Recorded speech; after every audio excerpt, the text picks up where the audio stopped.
સુરતના ડિંડોલીમાં ન્યૂ ડિંડોલી તરફ જતા રોડ પર 500 મીટર જેટલો રસ્તો અચાનક જમીનમાં ધસી પડ્યો છે। આશ્ચર્યની વાત તો એ છે કે આ રોડ થોડા દિવસો પહેલા જ બન્યો હતો, જે વરસાદ પહેલા જ ધોવાઈ ગયો છે।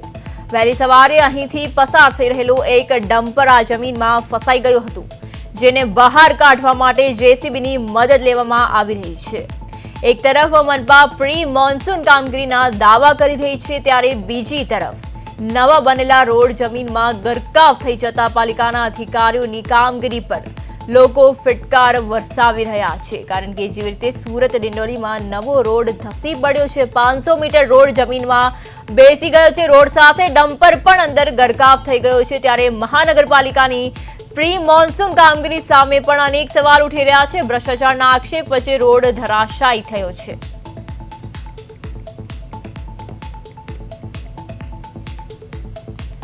તો જેવી રીતે વરસાદ પહેલા જ રોડની આ હાલત જોવા મળી રહી છે, ચોક્કસપણે મહાનગરપાલિકાની પ્રી મોન્સૂન કામગીરી પર આ અનેક સવાલ ઉઠાવી રહ્યા છે। કારણ કે જેવી રીતે થોડા દિવસ પહેલા જ આ રોડ બન્યો હતો, જેસીબી દ્વારા ડમ્પરને બહાર કાઢવાની કામગીરી તો હાથ ધરવામાં આવી છે, પણ જેવી રીતે આ રોડ જે છે, પાલિકાની ગંભીર બેદરકારી સામે સ્થાનિકોમાં રોષ ફેલાયો છે। કારણ કે જેવી રીતે આ રોડમાં ડમ્પર જે છે કેવી રીતે ગરકાવ થઈ ગયો છે, ચોક્કસપણે તંત્રની બેદરકારી દર્શાવી રહ્યું છે। મહાનગરપાલિકાની પ્રી મોન્સૂન કામગીરી સામે સવાલો ઉઠાવી રહ્યા છે, ત્યારે જેસીબી દ્વારા ડમ્પરને બહાર કાઢવાની કામગીરી શરૂ કરવામાં આવી હતી, પણ ચોક્કસપણે આ પોલીસની ગંભીર બેદરકારી જેવી રીતે સામે આવી છે। વરસાદ પહેલા જ રોડની આવી હાલત જોવા મળી રહી છે। ન્યૂ ડિંડોલી રોડ પર ટ્રાફિકની સમસ્યા જેવી રીતે સર્જાઈ છે, થોડા દિવસ પહેલા બનેલો રોડ બેસી ગયો ત્યારે ચોક્કસપણે એમાં ગરકાવ થઈ ગયું હતું આ ટ્રક, ત્યારે જેસીબી દ્વારા ડમ્પરને બહાર કાઢવાની કામગીરી શરૂ કરવામાં આવી હતી। ત્યારે પોલીસની કામગીરી સામે પણ રોષ ફેલાયો હતો, તંત્રની કામગીરી સામે રોષ ફેલાયો હતો। ત્યારે ન્યૂ ડિંડોલી રોડ પર ટ્રાફિકની જેવી રીતે આ સમસ્યા સર્જાઈ હતી, ત્યારે હવે સવાલ એ જ થાય છે કે થોડા દિવસ પહેલા બનેલો રોડ જ કેમ બેસી ગયો? શું પ્રી મોન્સૂન કામગીરી પોલીસ ક્યાંક નિષ્ફળ ગઈ છે? શું મહાનગરપાલિકાની પ્રી મોન્સૂન કામગીરી આટલી નબળી છે કે આવી રીતે રોડ જે છે તે બેસી જાય છે? કારણ કે હજી તો નવો રોડ જ બન્યો હતો, પણ વરસાદના આગમન સાથે જ આ રોડ જેવી રીતે ધરાશાયી થયો હતો। ત્યારે હજી તો વરસાદ જ્યારે ચાલુ થશે ત્યારે શું આગળ ખુલાસા થશે તે જોવાનું રહ્યું છે।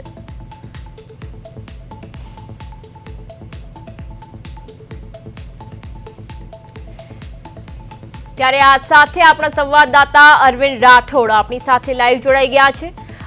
અરવિંદ, જેવી રીતે સુરતમાં આ ઘટના બની છે કે હવે અહીંયા સવાલ એ જ થાય કે થોડા દિવસ પહેલા બનેલો રોડ જ કેમ બેસી ગયો છે? શું પ્રી મોન્સૂન કામગીરી આટલી બધી નબળી છે? ચોક્કસ પ્રિયા, જે પ્રકારે સુરત મહાનગરપાલિકાનો આંકડો જોવા જાય તો કરોડોનું બજેટ છે, પરંતુ લોટ પાણીને લાકડા અને અધિકારીઓની મહેરબાનીથી જે પ્રકારના દ્રશ્યો એટલે જે પ્રકારની તસવીર જે બતાવવામાં છે આ પ્રમાણે રોડ છે તે બેસી ગયો છે। અને જે રીતે જોઈ શકે છે તે મુજબ કે અહીં જે પ્રકારે તાજેતરમાં બનેલો અને આ રોડની હાલત જુઓ તમે, એટલે લોટ પાણીને લાકડા હોય તેવી સ્થિતિ છે। અને જે રીતે જોઈ શકે છે તેવા દ્રશ્યો કે આ પ્રમાણે જે આખો ડમ્પર ટ્રક છે તે આમાં ફસાઈ ચૂક્યો હતો, અને જે પ્રકારે રોડની જે સ્થિતિ છે એટલે ક્યાંક ને ક્યાંક જે ભ્રષ્ટાચારની બૂ હોય તે પ્રકારના સ્પષ્ટ દ્રશ્યો છે તે અહીં જોવા મળી રહ્યા છે। અને ડમ્પર દ્વારા હાલ તો જે પ્રકારેનું જીસીબી લાવી અને આ ડમ્પરને બહાર કાઢવાની કામગીરી છે તે હાથ ધરી છે, પરંતુ મહાનગરપાલિકાનું તંત્ર એટલે કે પ્રી મોન્સૂન કામગીરી હજુ તો સુરતમાં વરસાદ નથી થયો, વગર વરસાદે આ પ્રકારની સ્થિતિ છે તે જોઈ શકાય છે। અને મજ મોટો ખાડો એટલે ચોક્કસથી જે પ્રકારે ભ્રષ્ટાચારનો ખાડો હોય અને ભ્રષ્ટાચારનો આ રોડ બન્યો હોય તેવા દ્રશ્યો ચોક્કસ કહી શકાય। પરંતુ જે પ્રકારે ડમ્પર બેઠું જે રીતનો અહેવાલ જે રીતે જોવા મળ્યો ને ત્યારે હવે જે પ્રકારે કામગીરી છે તે મહાનગરપાલિકાનું સફાળું તંત્ર જાગી અને કામ તે હાથ ધરી છે, પરંતુ અનેક પ્રશ્ન ઉઠી રહ્યા છે કે થોડા સમયમાં આ રીતે બનાવેલો રસ્તો બેસી જતો હોય ત્યારે શું થશે અને સુરતને કેવી પરિસ્થિતિમાં આ લોકો મૂકશે? એટલે મહાનગરપાલિકાને કોઈ પૂછનારું કે કોઈ કહેવા વાળું ન હોય તે પ્રકારની સ્થિતિ છે તે અહીં જોવા મળી રહી છે। ત્યારે આ રીતે દ્રશ્યો છે તે જોઈ શકીએ છીએ કે આ મુજબના અત્યારે જે પ્રકારના સીધા તસવીરમાં જોઈ શકીએ છીએ કે જે મોટું ડમ્પર છે તેને બહાર કાઢવા માટેની કવાયત છે તે હાથ ધરી દીધી છે, અને આ પ્રકારની સ્થિતિ છે તે જોવા મળી રહી છે. એટલે ચોક્કસથી લોકોમાં સ્થાનિકોમાં રોષ છે. જે પ્રકારની કામગીરી છે તેમાં અધિકારીઓ અને જે લાગતા વળગતા તમામ તંત્ર ઉપર જે રીતે સવાલો છે તે ચોક્કસ ઉઠી રહ્યા છે. પ્રિયા, આ પ્રકારની તસવીરો સુરતમાં જોવા મળી રહી છે. વગર વરસાદે આ રીતે તાજેતરમાં રોડ બનેલો હતો તે બેસી ગયો છે અને હાલ જે રીતે ડમ્પરને બહાર કાઢવાની કવાયત, પરંતુ જોઈ શકીએ છીએ કે કયા પ્રકારે ની સ્થિતિ છે. આ દ્રશ્ય તમે જોઈ શકો છો કે આ પ્રકારના રસ્તાની હાલત છે.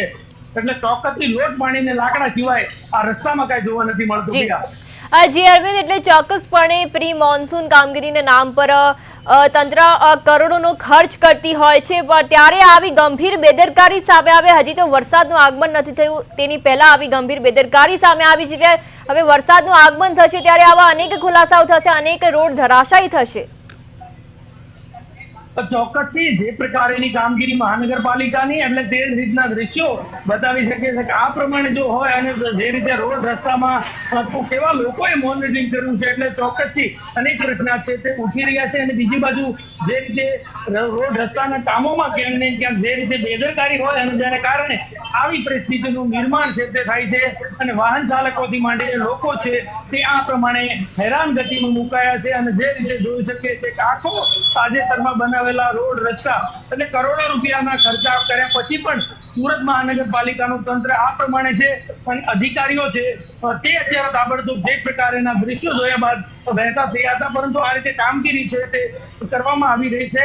અને આપણે અધિકારી પાસે પણ જવાનો પ્રયાસ કરીશું કે અધિકારી ભાગતા નજરે પડે છે, પરંતુ હાલ જે રીતની સ્થિતિ છે તે જોઈ શકીએ છીએ. અને આ પ્રમાણે તસવીરો છે તે સામે આવેલી છે, કારણ કે જે પ્રકારે રોડ રસ્તાની હાલત છે તેને દયનીય સ્થિતિમાં, અને ખાસ કરીને પ્રી મોન્સૂન કામગીરી એટલે સુરત મહાનગરપાલિકાએ કરી છે કે કેમ અનેક પ્રશ્નો ઉઠી રહ્યા છે. અધિકારી સાથે સીધી વાત કરવાનો પ્રયાસ કરીશું જે પ્રકારની રસ્તો છે કરવાનું આવે છે, એટલે એમણે બરાબર ના કર્યું અને ટ્રાફિકેબલ રોડ છે એટલે અમારી પાસે ડિપાર્ટમેન્ટની રોડ ડિપાર્ટમેન્ટના મેન્ટેનન્સ ડિપાર્ટમેન્ટના ફરિયાદ આવે અવર જવરમાં, એટલે તાત્કાલિક અમારે આ પીસ વર્ક નામનું પીસ વર્ક તમારું કરવાનું મારે આવે છે. અચ્છા, કેટલા સમય પહેલા બન્યું હતું આ પીસ વર્ક અમારે લોકો 10-12 દિવસ પહેલા પણ કરેલું હતું. કેમ કે ટ્રાફિકલ એરિયા છે, હાઇડ્રોલિક વાળી વ્યવસ્થિત કામગીરી કરવાની હોય એ ના કરી હોય, ચોરેન છે જે પણ કરવાનું હોય છે એટલે એમને કોન્ટ્રાક્ટરને એ બધું કરવાનું આવે છે.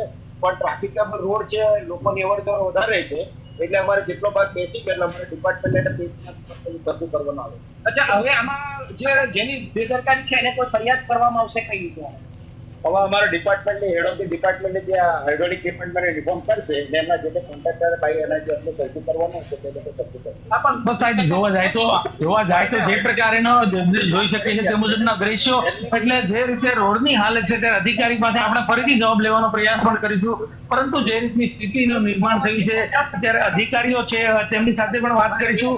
અને જે રીતે જોઈ શકે છે તેવા દ્રશ્યો, એટલે ચોક્કસથી અધિકારી પણ અત્યારે છે, પરંતુ તેઓ પણ તેમનો જે બચાવ છે તે કરી રહ્યા છે. અને ફરી એકવાર અધિકારી સાથે વાત કરવાનો પ્રયાસ કરીશું. શું લાગે છે આમાં બેદરકારી કોની લાગે? બેદરકારીમાં તો એમ કહીએ ને તો હાઇડ્રોલિક ડિપાર્ટમેન્ટે આખી સ્ટેટ લાઈન ખોદી ગયા છે.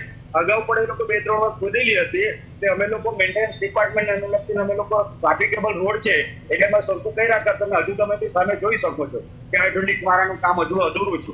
પણ અંદર જોવા જાય તો સાહેબ લોટ પાણીને લાકડા જે પ્રકારની સ્થિતિ છે રીતે રોડ બેસી ગયો છે. ખરેખર તમે નિરીક્ષણ કરો છો, અમે જોયું, તમે જોયું છે, તમે જોયું પણ સાચું છે બિલકુલ. પણ એમાં હાઇડ્રોલિક ડિપાર્ટમેન્ટ જે કામ કરી ગયું છે તો હાઇડ્રોલિક ડિપાર્ટમેન્ટ વાળાનો પ્રોબ્લેમ. એટલે કોની એજન્સીને હવે કેવા પ્રકારના તેની સામે એક્શન પગલા લેવા છે કે આ કરોડો રૂપિયાના સુરતના લોકોના ટેક્સના પૈસા છે સાહેબ? તમારી વાત સાચી છે, પણ હાઇડ્રોલિક ડિપાર્ટમેન્ટ વાળા જ આ બધું સરખું કરવાનું આવે છે. એને જે કોન્ટ્રાક્ટર બધું કામ કર્યું છે ને એ આખી સ્ટેજ પર એમને જ રિપેર કરવાની આવે છે. પણ એમને રિપેર ના કરી હોય કે એમનો જે બી પ્રોબ્લેમ હોય છે, પણ અમારો રોડ ડિપાર્ટમેન્ટ છે, ટ્રાફિકેબલ એરિયા છે, ટ્રાફિક વાળો રોડ છે, લોકોની વધારે પડતી કમ્પ્લેન આ રોડની આવે છે એટલે અમારા મેન્ટેનન્સ ડિપાર્ટમેન્ટમાંથી આપણે નાના પેજમાં અમે લોકો સરખું કરીએ. આની વિરુદ્ધમાં કેવા પ્રકારની હવે કાર્યવાહી કરવામાં આવશે? એના પર એક્શન માટે જે કહું ને અમારા રોડ ડિપાર્ટમેન્ટ વાળા અમારા જે અમારી સુપ્રિયન્ટ છે એ હાઇડ્રોલિક ડિપાર્ટમેન્ટ લખીને મોકલાવશે એટલે જે કઈ આગામી કાર્યવાહી કરવાની હાઇડ્રોલિક ડિપાર્ટમેન્ટ.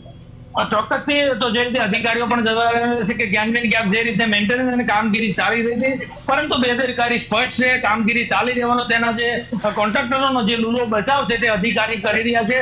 પરંતુ તસવીરો છે કંઈક અલગ ગઈ રહી છે, કારણ કે જે પ્રકારની કામગીરી છે અને આ પ્રમાણે રોડની હાલત, એટલે આ રીતે અચાનક જે પ્રકારે રોડ બેચી ગયો છે, ત્યારે અહીંના સ્થાનિક સાથે પણ વાત કરીશું. શું કહેશો, જે પ્રકારની રોડની સ્થિતિ છે? આ એનો વિકાસ છે સુરત મહાનગરપાલિકાનો. એના જમીન દર્શન થઈ જાય એના અધિકારીને ખબર પડતી નથી, એના રોડ તોડી જાય એના અધિકારીને ખબર પડતી નથી. હવે કેટલા એવું મેટર છે કે રોડ બ્રિજ બને ઉદઘાટન પહેલા બ્રિજ ધરાશાયી થઈ જાય, ઉદઘાટન તક બ્રિજ એની રાહ નહીં જોઈએ. આ રોડ બનાવ્યા આવે 1 મહિના 15 દિવસ થયા, બારીક એક ટૂંકા પડ્યા નથી, એના પહેલા તમે રોડ બતાવજો. આ એનો વિકાસ છે. વિકાસ મતલબ ભ્રષ્ટાચાર. ભ્રષ્ટાચાર તો એને વિકાસ તો એક જ મતલબ થાય, પહેલા ભ્રષ્ટાચાર હતા, હવે વિકાસ થાય. ચોક્કસથી લોકો પણ સીધા જે રીતે આરોપ કરી રહ્યા છે કે જે પ્રમાણે આ ભ્રષ્ટાચારનો રોડ છે તે બનાવવામાં આવ્યો, એટલે આ પ્રમાણેની સ્થિતિ છે. મુદ્દે જોઈ શકાય છે, રોડની હાલત જોઈ શકીએ છીએ, કેવા પ્રકારની આ કામગીરી છે તે કરી હતી. ત્યારે સુરતમાં આ ડિંડોલી વિસ્તારમાં સ્થાનિકો પણ એકઠા થઈ ગયા છે અને મહાનગરપાલિકાએ જે કામગીરી છે તે હાથ ધરી છે.